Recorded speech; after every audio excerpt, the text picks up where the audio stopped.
عبداللہ کا انتقال ہو گیا اور پیغمبر عبداللہ کو دفن کر کے قبرستان سے پلٹ رہے تھے، ایک بدتمیز آدمی، ایک نالائق آدمی، اس نے پیغمبر پر طنز کیا، اب ان کا دین چلو نہیں پاتا، اب تو یہ ہو گئے ابتر، اب تو ہو گئے یہ بے اولاد، ان کے کوئی راہ ہی نہیں، ان کا دین دیکھیے لعنتی ہے، پیغمبر کو اذیت پہنچائی ہے، رسول اللہ کو تکلیف پہنچی ہے، مگر پھر بھی ایک صحیح بات تو اس کے منہ سے بھی نکل گئی ہے، سب کچھ ہے مگر ایک بات صحیح کہہ دیجیے کیا کہ وہ اولاد نہیں ہے، اب دین نہیں چل سکتا، یعنی ان کو بھی اندازہ تھا کہ صحابیت کے بس کی بات دین بچانا ہے۔ بسم اللہ الرحمن الرحیم، انا اعطیناک الکوثر فصل لربک وانحر ان شانئک هو الابتر۔ صلوات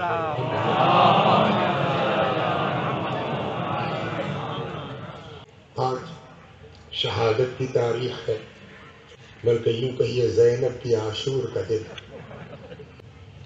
اللہ ہم سب کو انشاءاللہ محشر میں محبان صدیقہ طاہرہ میں شمار کرے، کہ اس کا جو اجر ہے وہ بھی انشاءاللہ عرض کروں گا آپ کی خدمت میں، لیکن پہلے ذرا سا مختصراً، بہت وقت نہیں لینا، 6 بجے کے اندر انشاءاللہ 50-55 منٹ میں مجلس ختم کر دیں گے، اور چونکہ شہادت کی تاریخ ہے لہذا مسائل چاہتا ہوں کچھ زیادہ ہو، 20-25 منٹ جو ہے وہ اس آیہ کریمہ کے ذیل میں ارشاد ہوتا ہے انا اعطیناک الکوثر، اے پیغمبر ہم نے آپ کو کوثر عطا کیا، فصل لربک وانحر، بس آپ نماز پڑھیے خدا کے لیے اور اس کی راہ میں قربانی دیجیے، ان شانئک هو الابتر، اور اس میں تو کوئی شک ہی نہیں ہے کہ آپ کا دشمن وہی ابتر ہے، وہی مقطوع النسل ہے۔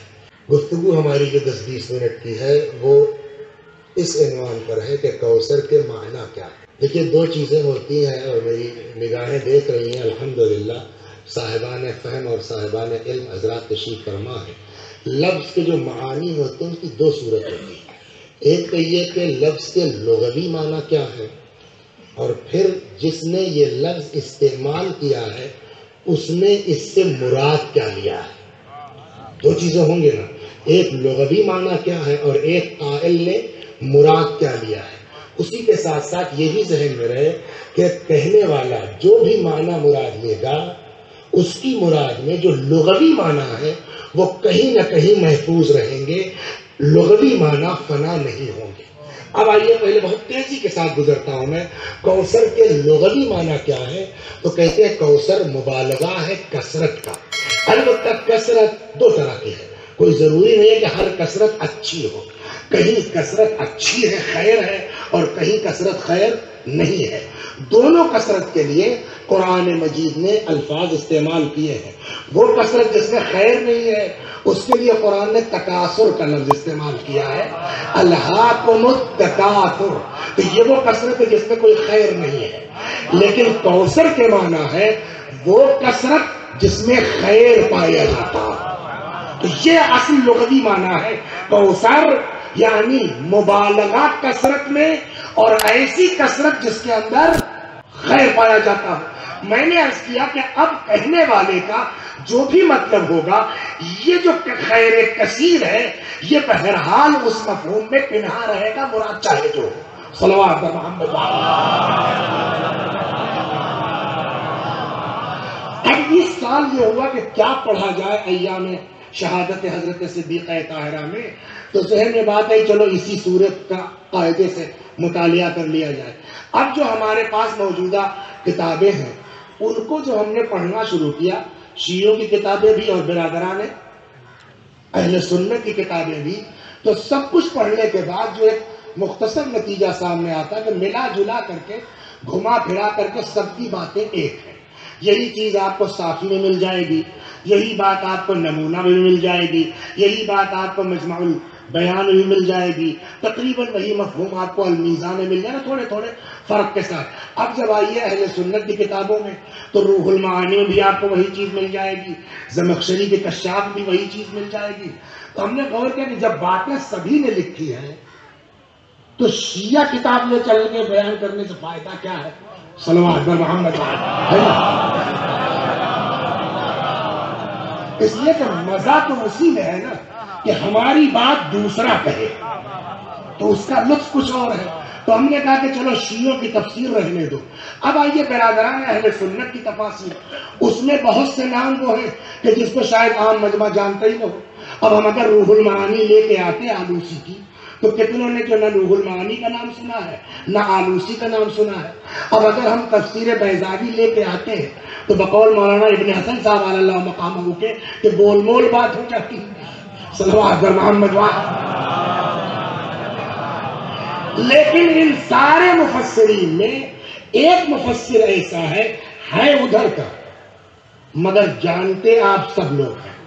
ابھی میں آدھا نام لوں گا، بقیہ آپ کہہ دیں گے، اور جن کو لوگ امام بھی کہتے ہیں، الامام فخر الدین بولیے رازی۔ اس کا مطلب یہ ہے کہ آپ بھی راضی ہیں اس بات پر کہ تفسیر رازی سے گفتگو ہو اس وقت۔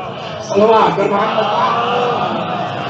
میں نے کہا وقت کم ہے، بہت وقت نہیں ہوگا، تو وہی باتیں نمونہ میں بھی ہیں، وہی باتیں اور کتابوں میں وہی بات تفسیر رازی میں بھی ہے۔ امام فخر الدین رازی کی کتاب ہے تفسیر کی جس کا نام ہے التفسیر الکبیر۔ یہ کتاب جو میرے پاس ہے یہ چاپ ہے دار الاحیاء التراث العربی بیروت لبنان کی۔ اس کی جلد نمبر 32، دو جلدیں ہیں 31 اور 32ویں جلد کے پیج نمبر 124، 13-14 اقوال فخر الدین رازی نے بیان کیے ہیں کہ کوثر سے مراد کیا ہے۔ صلوات بر محمد۔ لیکن اب ہمارے پاس وہ وقت نہیں ہے کہ وہ 13-14 اقوال یہاں بیٹھ کے بیان کریں، جو ہمارے کام کا ہے، اور ضمن 3-4 قول اور بیان کر دیتے ہیں۔ چنانچہ پہلا قول جو یہ نقل کرتے ہیں کہ کوثر سے مراد کیا ہے۔ کوثر کے لغوی معنی کیا ہوئے؟ خیر کثیر، ایسی کثرت کا مبالغہ جس میں خیر پایا جاتا ہو، اور یہ لغوی معنی جو بھی مراد ہو اس میں کہیں نہ کہیں محفوظ رہیں گے۔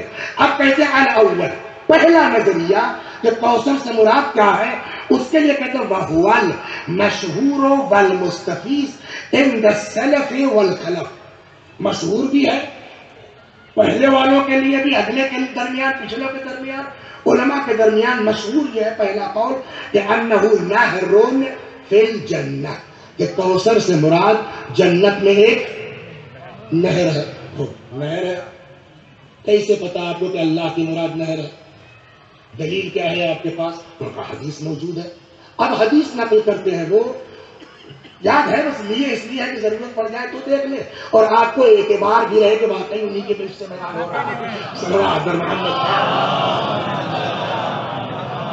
کہتے ہیں کہ صاحب اس کے پیچھے وجہ یہ ہے کہ روا انس عن النبی، پیغمبر سے انس نے روایت نقل کی ہے کہ جب رسول اللہ معراج پر تشریف لے گئے تو وہاں پیغمبر کو ایک نہر دکھائی دی، وہ صاحب دودھ سے زیادہ سفید پانی اس کا، اور مشک و عنبر سے زیادہ خوشبودار۔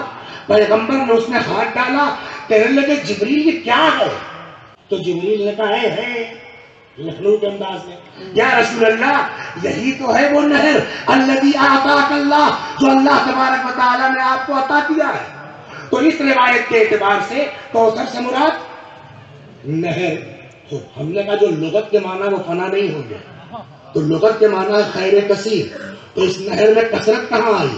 تو اس کے پیچھے وجہ یہ ہے کہ جتنے مومنین ہیں محشر میں بہشت میں سب اس نہر کے اوپر پہنچیں گے، تو آمد مومنین کی چونکہ کثرت سے ہے اس لیے اس کو نہر کو کوثر کہا گیا۔ القول الثانی، دوسرا قول یہ ہے کہ انہ حوض، نہر نہیں بلکہ یہ حوض ہے، والروایات فیہ مشہورہ، یعنی اس میں تو اور بھی روایات موجود ہیں کہ نہر سے اور کوثر سے مراد حوض ہے۔ کہ اس میں کثرت کہاں ہے؟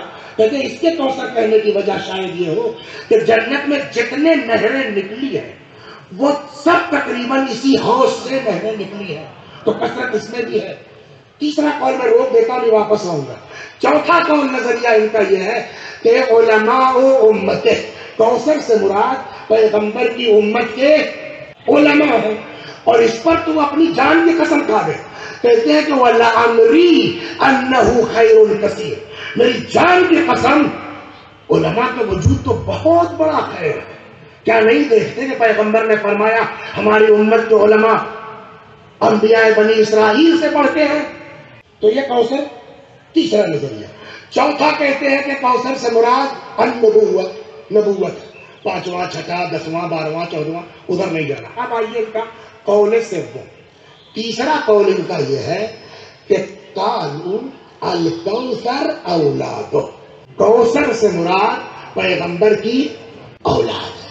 سوال، جناب امام فخر الدین رازی، آپ نے جب نہر کہا تو دلیل میں حدیث پیش کی، آپ نے جب حوض فرمایا تو دلیل میں حدیث پیش کی، آپ نے جب علماء کہا تو دلیل میں، تو یہ کہاں سے آپ نے کہا کہ کوثر سے مراد اولاد پیغمبر ہے؟ اس کی کوئی دلیل ہے آپ کے پاس؟ ان کی والی دلیل ابھی پڑھتا ہوں، پہلے ذرا سا خلاصہ سن لیجیے۔ یہ سورہ نازل کہاں ہوا ہے؟ مکی ہے کہ مدنی ہے؟ مکی ہے، اور جب مکی ہے تو پیغمبر کی کتنی ازواج تھی مکہ معظمہ میں؟ حضرت خدیجہ فقط، طیب، قاسم، طاہر، طیب، عبداللہ، اختلافات ہے، طیب عبداللہ ایک ہے کہ الگ الگ ہے، سب سے بڑے قاسم۔ جب آخری فرزند عبداللہ کا انتقال ہو گیا اور پیغمبر عبداللہ کو دفن کر کے قبرستان سے پلٹ رہے تھے، ایک بدتمیز آدمی، ایک نالائق آدمی، اس نے پیغمبر پر طنز کیا، اب ان کا دین چلول نہیں پائے گا، اب تو یہ ہو گئے ابتر، اب تو ہو گئے یہ بے اولاد، ان کے کوئی راہ ہی نہیں، ان کا دین دیکھیے لعنتی ہے، پیغمبر کو اذیت پہنچائی ہے، رسول اللہ کو تکلیف پہنچی ہے، مگر پھر بھی ایک صحیح بات تو اس کے منہ سے بھی نکل گئی ہے۔ میں سمجھا لکھنؤ میں پڑھ رہا ہوں، اتنا کافی ہے، سب کچھ ہے، مگر ایک بات صحیح کہی دی نے، کیا کہ وہ اولاد نہیں ہے، اب دین نہیں چل سکتا۔ یعنی ان کو بھی اندازہ تھا کہ صحابیت کے بس کی بات دین بچانا نہیں۔ صلوات بر محمد۔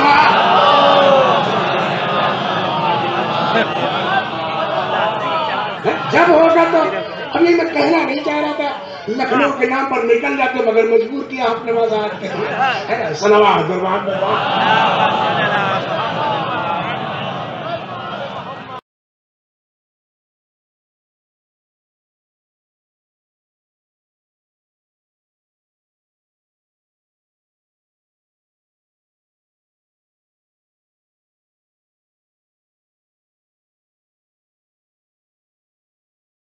یہ خلاصہ ہم نے سنا دیا، اب ان کی عبارت سنیے۔ صلوات بر محمد۔ القول الثالث الکوثر اولادہ، تیسرا قول یہ ہے کہ کوثر سے مراد اولاد پیغمبر ہے۔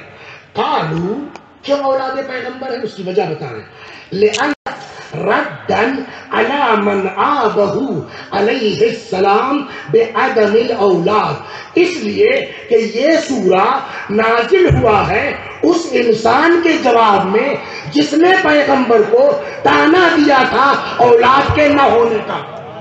تو طے ہو گئی نا کہ یہ بات سب نے تسلیم کی ہے۔ آخری آیت اگر سمجھ میں آ رہی ہے تو پہلی آیت کا کوثر خود بخود سمجھ میں آ جائے گا، اور نہیں فرمایا۔ پہلی آیت کیا؟ پیغمبر ہم نے آپ کو کوثر عطا کیا۔ آخری آیت کیا ہے؟ ان شانئک هو الابتر، اور حقیقت میں ابتر تو آپ کا دشمن ہے، اس کا مطلب دشمن آپ کا ابتر، تو آپ کے یہاں کثرت اولاد ہے، بحث کی ضرورت ہی نہیں ہے۔ لیکن بیان سارے اقوال کے بعد فخر الدین رازی کہتے ہیں مراد کوثر سے اولاد پیغمبر ہے۔ کیوں؟ اس لیے کہ سورہ نازل ہی ہوا ہے ردن علی من آبہ علیہ السلام بعدم الاولاد، کہ جس نے پیغمبر پہ آیت جوئی کی تھی، تانا دیا تھا عدم اولاد کا۔ اب کہتے ہیں فل معنی، مطلب کیا ہوا اس آیت کا؟ اب فخر الدین رازی ترجمہ کر رہے ہیں، اس ترجمہ میں کرتا ہوں۔ کہتے ہیں فل معنی انہ یعطیہ نسلا، یبقون علی مر الزمان. تو اب اس آیت کا معنی یہ ہوئے کہ اللہ اپنے نبی کو ایک ایسی نسل عطا کرنے والا ہے کہ یبقون علی مر الزمان، جب تک کائنات رہے گی تب تک اولاد پیغمبر رہے گی. اس کے بعد پھر وضاحت کرتے کہتے فانظر، اب ذرا غور کرو، کم قتل من اہل البیت. اب ان کے نزدیک اہل بیت سے مراد چہرہ معصومین نہیں، اہل بیت یعنی آل محمد، یعنی جو بھی سادات ہیں اولاد پیغمبر یہاں مراد ہے. کہتے فانظر، ذرا غور کرو، کم قتل من اہل البیت، کتنا اولاد رسول کو قتل کیا گیا، کس قدر اولاد رسول کو مارا گیا. ثم العالم ممتلئ منہم، اس کے باوجود کائنات اولاد پیغمبر سے جھلک رہی ہے. اور اگر صرف اتنا کہا ہوتا فخر الدین رازی نے تو مجھ کو اس کو لانے کی ضرورت نہیں. اس کے بعد کا جو جملہ ہے شیعہ مفسر جلدی ہمت نہیں کرے گا. صلوات پر محمد. تو معنی اس آیت کے کیا ہوئے؟ میں کوثر دے رہا ہوں، یعنی ایسی نسل عطا کر رہا ہوں تو جو جب تک زمانہ ہے تب تک اولاد پیغمبر باقی رہے گی. ذرا غور تو کرو، کم قتل من اہل البیت، کس قدر مارا گیا اولاد پیغمبر کو. ثم العالم ممتلئ منہم، اس کے باوجود کائنات اولاد پیغمبر سے چھلک رہی ہے. اس کے بعد کا جملہ سنیے، وَلَمْ يَبْقَ مِن بَنِي أُمَيَّةِ فِي الدُّنْيَا أَحَدٌ يُعْبَهُ بِهِ. اور کائنات میں آج بنی امیہ میں کوئی ایسا نہیں ہے کہ جس کی طرف اشارہ کر کے کہہ سکو یہ بنی امیہ کی نسل کا ہے. صلوات پر محمد.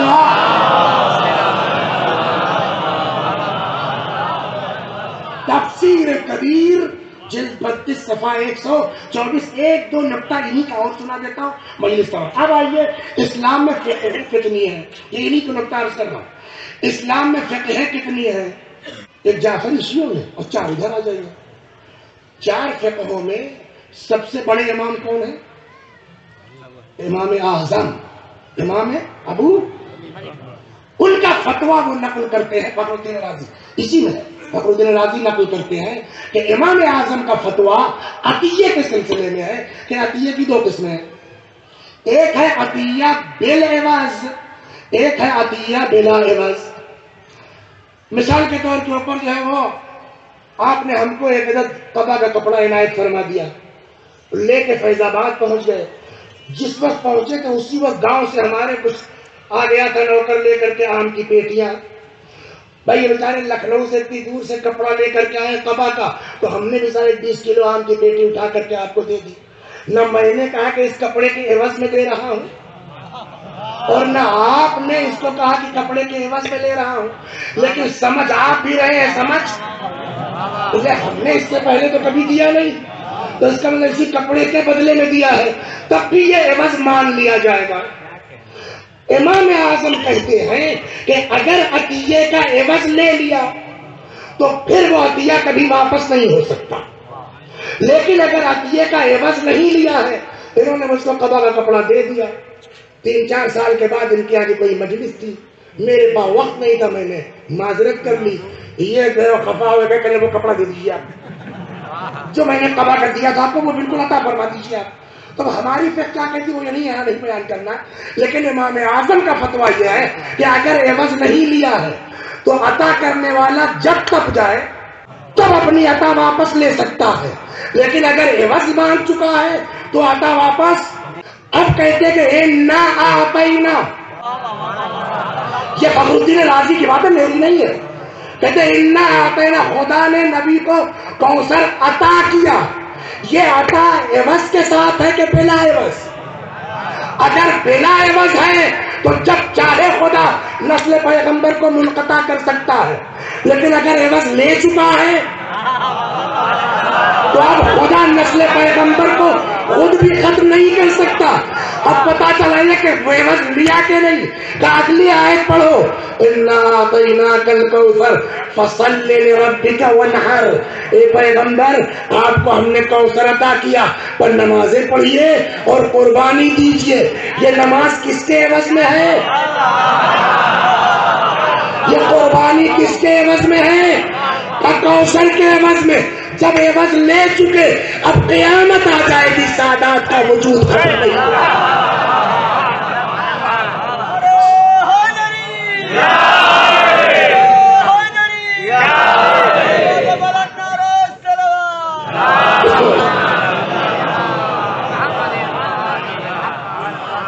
اور ایک بات انہی کی ہے، آج میں اپنا کچھ نہیں پڑھا، انہی کی ایک اور ہے کرنے کے ساتھ. اور اس کے بعد ایک بات اور کنفرم ہو گئی کہ رسول اللہ کے پاس اب غربت نہیں آ سکتی. دور گزرا ہے کہ پیٹ پر پتھر باندھے ہیں، فاقہ کیا، سب کچھ کیا، لیکن اب اس کے بعد غربت نہیں آ سکتی. تو کیسے؟ انہوں نے کہا بھائی دیکھیے، نماز تو غریب بھی پڑھ لے گا، روزہ فقیر بھی رکھ لے گا، لیکن قربانی اس میں پیسہ لگتا ہے نا. ایک بقرعید میں کرنی ہوتی ہے 10 ذی الحجہ کو، تو بیچارے جو کمزور لوگ ہیں 4 آدمی کو شریک کرتے ہیں اس میں، ہے نا. تو قربانی میں خرچہ لگتا ہے. اللہ نے فقط نماز نہیں مانگی ہے مطالبے میں، کا فصل لربک وانحر. اس کا مطلب یہ ہے کہ آپ قربانی کیجئے. اب کوثر کے بعد غربت آپ کے قریب آنے والی نہیں ہے. صلوات بر محمد. آج اسی کوثر پیغمبر کی شہادت کی تاریخ، جس کو اتنا لگا ہے، جس کو اتنا لگا ہے. چلے دیجیے، وقت کم، اس کو میں کچھ عرض کرنے والا تھا مگر اب وقت کم ہے. مسائل آسان پہلے کچھ زیادہ ہونا چاہیے. دیکھیے، اس مجمع میں 2 طرح کے لوگ ہیں. یا آپ سید ہیں، ہے نا، اور یا آپ سید نہیں ہیں مگر محب فاطمہ ہیں. دیکھیے، اگر آپ سید ہیں تو فاطمہ آپ کی ماں ہے. اولاد ماں کے غم میں نہیں چیخے گی تو کون چیخے گا؟ اولاد ماں کے غم میں نہیں روئے گی تو کون روئے گا؟ اور اگر آپ سید نہیں ہیں تو بھی یہ بات نوٹ کیجیے، آپ کی خود اپنی ماں آپ سے وہ محبت نہیں کر سکتی جو فاطمہ زہرا کو اپنے بابا کی امت. 2 روایتیں، ایک ظاہر اسرار الشہادہ میں ہے. مجھے کیا لگاؤ ہے بابا کی امت سے، پھر آتا ہے. بابا میری شادی علی کے ساتھ ہوگی، مہر کیا ہوگا؟ جو چاہو.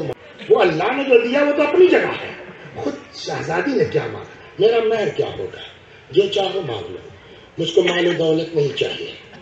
پھر صرف اتنا حق مل جائے کہ کل کو میدان قیامت میں آپ کی گناہگار امت کی شفاعت. اتنا لگا امت سے. تاریخ کہتی ہے کہ ادھر شہزادی کی زبان سے فقرہ نکلا، ادھر جبرائیل امین قبالہ لے کے نازل ہو. میں نے بہت غور کیا، قبالہ پڑھتے ہم لوگ کیا ترجمہ کیا جائے، تو میری سمجھ میں صابر صاحب ایک ہی لفظ آیا کہ ادھر شہزادی کی زبان سے فقرہ نکلا، ادھر جبرائیل الہی اسٹیمپ لیے ہوئے حاضر ہوئے. یا رسول اللہ، خدا وعدہ کرتا ہے کل کو میدان قیامت میں فاطمہ کو حق ہوگا جس کی چاہے شفاعت کرے. یہ ایک. دوسری بات سناتا ہوں، اور یہ میں نے اس سال سے پہلے نہیں پڑھا تھا، اس سال پڑھا. سنتے رہتے ہیں آپ نا کہ شہزادی نے کہا اسما میرا بستر لگا دو، تھوڑی دیر کے بعد مجھ کو آواز دینا، جواب نہ ملے سمجھ لینا میں اس دنیا میں نہیں ہوں. اس سال جو میں نے پڑھا بعض کتابوں میں یہ ہے کہ جناب اسما بنت امیس ذرا پہلے چلی گئی، وہ تو بات کی بات. اب جو گئی تو دیکھا کیا کہ شہزادی سر سے پیر تک چادر میں لپٹی ہوئی. اسما کہتی ہے کہ مجھ کو کچھ احساس ہوا کہ جیسے فاطمہ کسی سے گفتگو کر رہی ہے. اس وقت کس سے بات کر رہی ہے، کیا بات کر؟ میں نے کان لگا. میں اتنا زیادہ مسائل پڑھنے کا عادی، 1/2 گھنٹہ چلے گا، لیکن آج شہادت کی اطمینان سے میں نے کان لگایا، یہ آخری وقت کیا کہہ رہی ہے. تو میرے کان میں شہزادی کی آواز آئی، اس آخری لمحے میں فرما رہی تھی خدا میرے بابا کی امت کو بخش.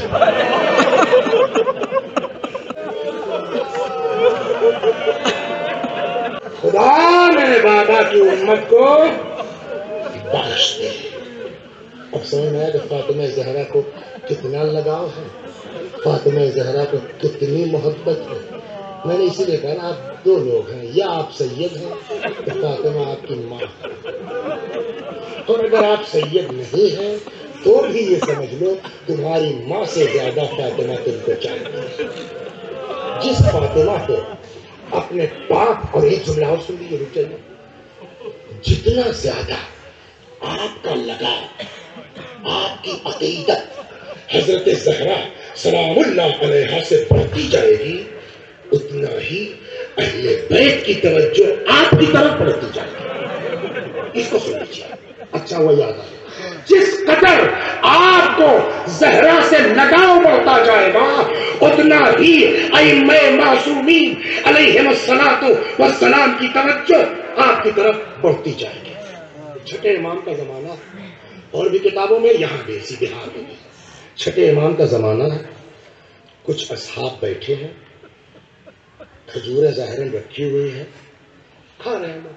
اتنے میں ایک صحابی باہر سے، اب کچھ بہت ہی قریب رہے ہوں گے تبھی تو انداز ہے، آؤ بھیا آؤ، تم بھی آؤ، بسم اللہ۔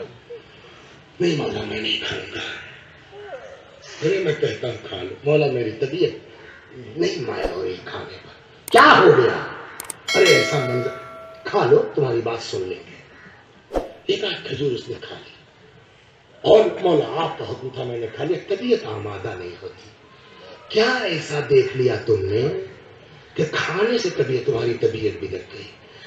اب سنیے، کہنے لگا کہ آقا میں آ رہا تھا، بہت توجہ سے سنو، امامہ لگانا آسان ہے، قبا پہننا آسان ہے، منبروں پر بیٹھ کے مجلسیں پڑھنا آسان ہے، حقیقی معنی میں عاشق ہونا مشکل ہے، حقیقی معنی میں محب ہونا مشکل ہے۔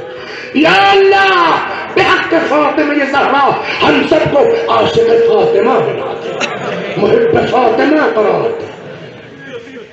میں آ رہا تھا، میں نے دیکھا ایک ضعیفہ، ایک بوڑھیا اس بے رحمی اور بے دردی کے ساتھ سپاہی پولیس والے پکڑ کے لے جا رہے تھے۔ میں نے کہا یہ بیچاری بڑھیا کی کیا خطا ہے؟ تو کسی نے، دیکھیے یہ بھی اللہ سے دعا کیجیے، خدا ہمارے دلوں کو آل محمد کے لیے واہ کر دے، ہمارے دلوں کو آل محمد کے لیے نرم کر دے۔ ہم لوگ تو مجلس سے پڑھتے رہتے ہیں، بہت سے مومنین ہیں پورا مسائل پڑھنے لئے ایسے لکھتے رہتے ہیں، اثر ہی نہیں ہوتا۔ کچھ لوگ ہیں جہاں آپ نے حسین کہا دوڑ جاتے ہیں، کچھ ایسے ہیں جن کے لیے مجلس کی ضرورت نہیں ہے، راہ چلتے یاد آ جائے وہی متاثر ہو جاتے ہیں۔ خدا ہمارے دلوں کو آل محمد کے لیے نرم کر دے۔ میں نے پوچھا کہ اس بڑھیا کی کیا خطا ہے جو اس کو اس بے دردی کے ساتھ گرفتار کر کے لے جا رہا ہے؟ تو لوگوں نے کہا کچھ نہیں، یہ بیچاری جا رہی تھی، گر پڑی، گری، اس کے پہلو میں چوٹ آ گئی۔ اپنے دیکھیے یہ ہے عشق، یہ ہے محبت، اپنے پہلو میں چوٹ آئی، فاطمہ کا شکستہ پہلو یاد آیا، کسی نے مسار نہیں پڑا،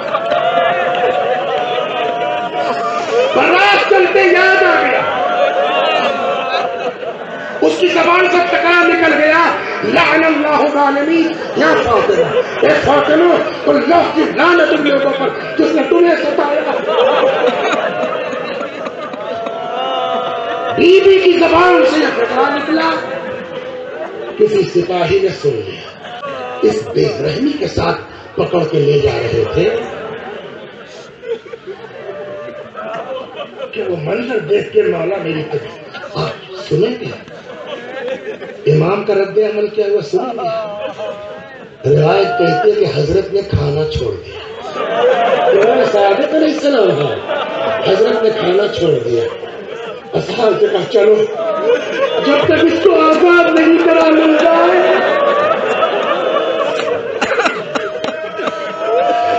میں بھی نہیں کھاؤں گا، اور لے کے حضرت اصحاب کو آئے مسجد۔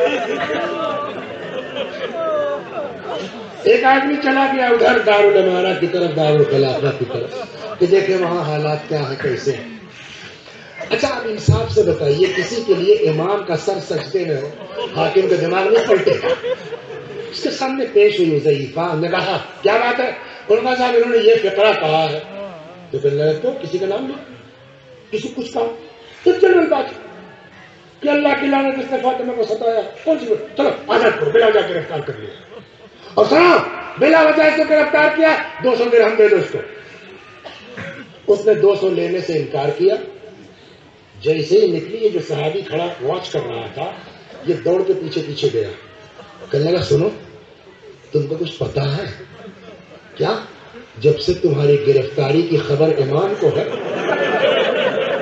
امام تیرے لیے مسجد میں دعا کر رہے ہیں، امام تیرے لیے مسجد میں دعا کر رہے ہیں. کیا امام کا شکریہ ادا نہیں کرو گی؟ چلو مسجد کے پاس امام کے سامنے پیش ہوئی. اس صحابی نے پوری داستان سنا تھی. اس کے بعد کہنے لگا کہ مولا ایک بات اور. کیا؟ اس کو 200 درہم دیا گیا، اس نے ریفیوز کر دیا. حضرت نے اپنے پاس سے کچھ رقم اس کو دی کہ جاؤ تم اپنا خرچ کرو. لیکن امام نے اس سے پوچھ لیا. اسی جملے پر میں نے کہا تھا قبا پہننا آسان، خدا کی قسم، خدا کی قسم امامہ پہننا آسان. جب امتحان کی منزل آئے اور عقیدہ سلامت رہ جائے. امام سے اس نے کہا مولا اس کو 200 درہم دیا گیا، اس نے انکار کر دیا. امام نے اپنے پاس سے کچھ دیا. اس کے بعد حضرت نے پوچھا یہ بتا تو نے اس کا پیسہ کیوں نہیں دیا؟ کہنے لگی مولا فاقہ برداشت ہے، فاطمہ کے دشمنوں کی مدد برداشت ہے.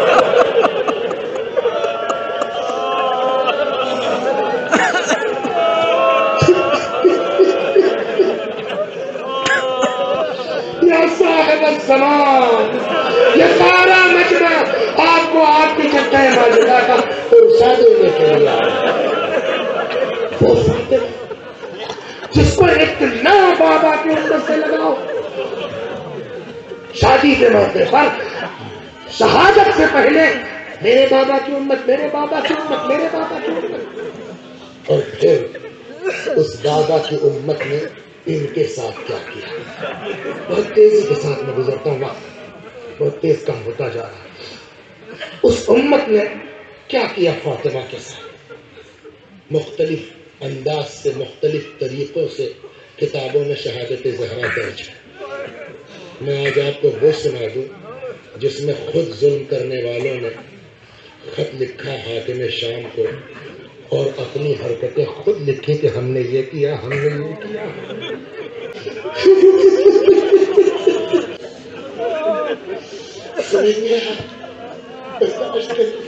علما دخلت علیہ فاطمہ قام الیہا رسول اللہ. جب کبھی پیغمبر کی بارگاہ میں آتی تھی پیغمبر کھڑے ہو جاتے تھے، فاطمہ کے اس پشت بس کو چومتے تھے، ہٹ جاتے تھے، اپنی جگہ پر بٹھلاتے تھے. وہ کہتا ہے ہم لوگ فاطمہ کے دروازے پر آئے، علی کو بھیج دو، علی نہیں آئیں گے. فاطمہ دروازے پر آئی، چادر میں لپٹا ہوا ہاتھ. سنیں گے آپ، برداشت کریں گے آپ، پڑھ دو. ہاں چادر میں لپٹا ہوا زہرا کا ہاتھ. فاطمہ نے بڑھایا کہ دروازے کو بند کر دے، لاک کر. میرے ہاتھ میں کوڑا تھا. وہ کہتا اتنی زور کا کوڑا میں نے فاطمہ کے ہاتھ پر مارا تو فاطمہ کی چیخ نکل پڑی، یا رسول اللہ اب آپ کی بیٹی کے ساتھ یہی ہوگا.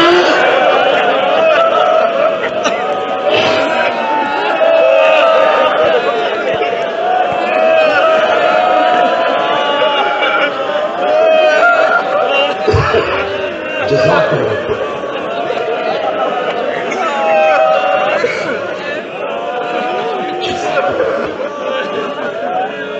دعا جانتے، دعا دعا کیفیت شخصیت سے بھی دعا میں فرق پڑتا ہے. مثلا راہ چلتے آپ نے کہا مولانا ہماری بیوی کی طبیعت خراب، ذرا دعا فرمائیے.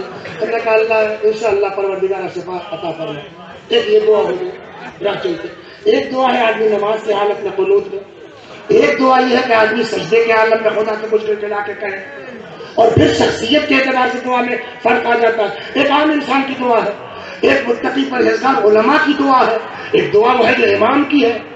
آپ کو پتا ہے آپ کے لیے کس کی دعا اور کس عالم میں ہے؟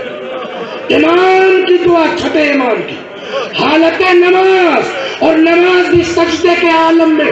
امام صادق علیہ السلام فرماتے ہیں وَرْحَمْ الصَّرْخَةَ الَّتِي كَانَتْ لَنَا, خدا ان چیخوں پر رحمت نازل کر جو ہمارے غم میں بلند ہوتی ہے. آپ کے لیے آپ کے امام نے دعا کی, آپ کے لیے آپ کے مولا نے دعا کی. آج شہادت کو دن چیخ لیے, توڑ لیے, توڑ لیے. بیٹا میں نے اس زور کا کوڑا فاطمہ کے ہاتھ پہ مارا کہ زہرا کی چیخ نکلی. چیخ ایسی تھی کہ میں بھی لرز گیا, اور میں نے کہا بس اس سے زیادہ دختر پیغمبر پر ظلم مناسب نہیں ہے. کہ اتنے میں گزشتہ جنگوں میں علی کے ہاتھوں جو کینہ تھا وہ پلٹا, واپس ہوا, دروازہ بند ہو چکا. ہم نے دروازے میں آگ لگا, ہم نے دروازے میں آگ لگا دی. جب دروازے کا کچھ حصہ جل چکا, ایک آدمی دوڑ کے تیزی کے ساتھ آیا اور پوری طاقت سے دروازے پہ جو دھکا مارا, دروازہ اپنی جگہ سے اکھڑا اور پورے فورس سے آ کے فاطمہ کے سینے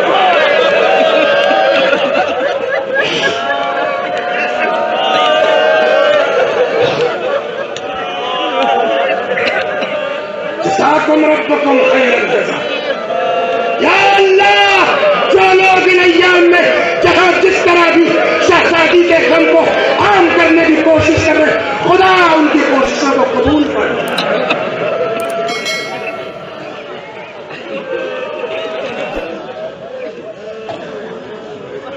دروازہ آ کے پورے فورس سے شہزادی کے سینے پہ لگا.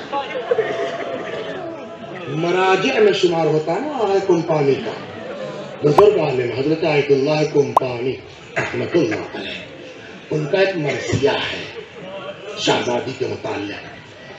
اس مرثیے کا ایک شعر جو اس موقع کا ہے, فرماتے ہیں وَلَسْتُ أَدْرِي مَا قِصَّةَ الْمِسْمَارِ سَلْ صَدْرَهَا خَزِينَةَ الْأَسْرَارِ.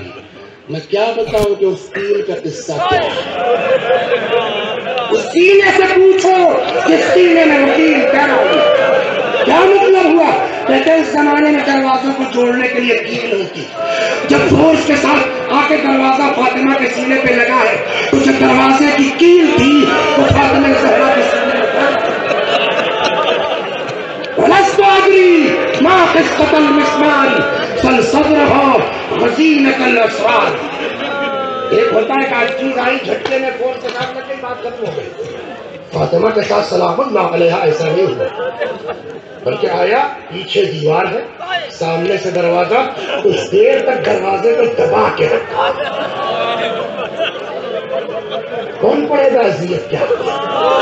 کتاب بتائے گی, ذاکر پڑھے گا کہ کتنی اذیت ہوئی شہزادی کو. یہ لوگ گھر میں داخل ہو گئے, یہ لوگ گھر میں داخل ہو گئے. جیسی شہزادی در و دیوار سے نکل پڑی. اصلی جرم یہی فاطمہ کا حمایت علی ہے نا. مقالہ میں عنوان آیا فاطمہ اور ولایت. اصل وجہ یہی دشمنی کی, ورنہ فاطمہ سے کیا دشمنی کسی کو. جیسے ہی دروازے سے نکل پائیں آ کے امیر المومنین کے سامنے سینہ سی پر ہو گئی. علی کے سامنے فاطمہ آ کے کھڑی ہو گئی.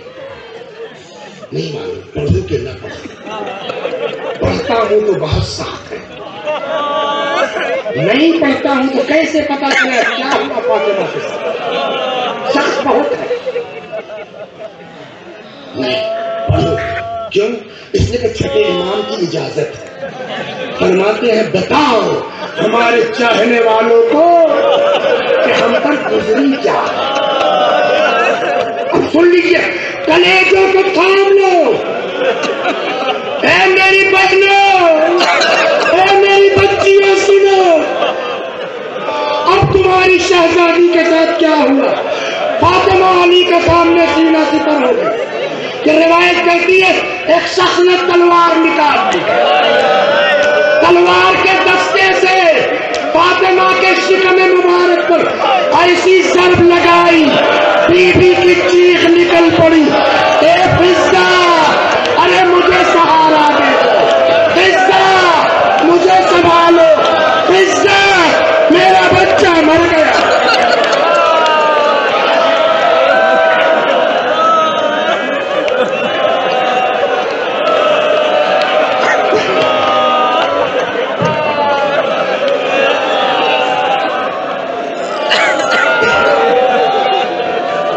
یا فضة خذینی لقد سقطت ما فی احشائے، فضہ مجھے سہارا دے دو، فضہ مجھے پکڑ لو، فضہ میرا بچہ مر گیا۔ نتیجہ کاش میں نے وہ بھی نہ پڑھا ہوتا جو 20 منٹ ضائع کیا، صرف مسائل شروع کرتا وقت کم لگتا۔ نتیجہ یہ ہوا شہزادی بے ہوش ہو گئی، جیسے ہی بے ہوش ہوئی ان کو موقع مل گیا، علی کو گرفتار کر لیا گیا۔ تھوڑی دیر کے بعد جیسے ہی غش سے افاقہ ہوا، شہزادی نے آنکھ کھولی، پہلا سوال علی کہاں ہے؟ پہلا سوال علی کہاں ہے؟ پتا چلا وہ تیزی سے گزر رہا اس لیے کہ شہادت اصل پڑھنا، گرفتار کر لیا گیا۔ دو طرح کی روایتیں یہاں ہیں، بعض روایتوں میں ہے کہ سر پہ نگاہ ڈالی نکل پڑی، بعض روایتوں میں ہے نہیں چلا نہیں جا رہا تھا، بنی ہاشم کی خاندان کی 2 عورتوں نے دونوں طرف سے بازو کھایا، فاطمہ کو پکڑا کے گھر سے باہر لائے، علی کو چھوڑ دو ورنہ سر کے بال بکھیر دو، علی کو چھوڑ دو ورنہ بابا کا کرتا سر پہ رکھ لوں گے۔ 5ویں امام باقر علیہ السلام کہتے ہیں خدا کی قسم اگر ہماری دادی نبی کا کرتا سر پہ رکھ لیتی مدینے میں ایک آدمی زندہ نہ بچتا۔ سلمان فارسی بزرگ صحابی پیغمبر من نوع اہل البیت، سلمان کہتے ہیں جیسے ہی فاطمہ نے کہا علی کو چھوڑ دو ورنہ سر کے بال کھول دوں گی، سلمان کہتے ہیں مسجد نبوی لرز سے اٹھنے لگی۔ ادھر مسجد کا حال سنیں گے، کیا ہے میرا معاملہ؟ صحیح بات ہے کہ ہم لوگ شیعہ گھر میں پیدا ہو گئے، لیکن صحیح معنی میں ہم کو بھی نہیں پتا ہے کہ میرا مولا حقیقت میں کیا ہے۔